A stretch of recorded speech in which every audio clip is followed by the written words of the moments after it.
soc de tercer de primària, de l'escola de Castelló de Rugat. Em he llegit el conte de Julieta Romeo i els ratolins. A mi m'ha agradat molt perquè parlava de l'amor.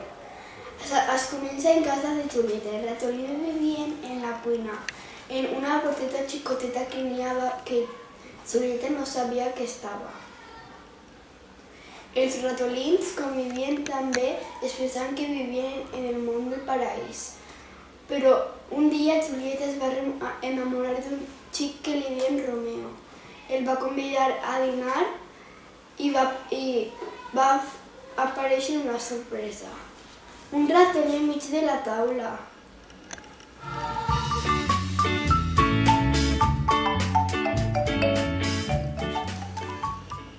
I com podeu pensar, Romeo es va posar a xillar.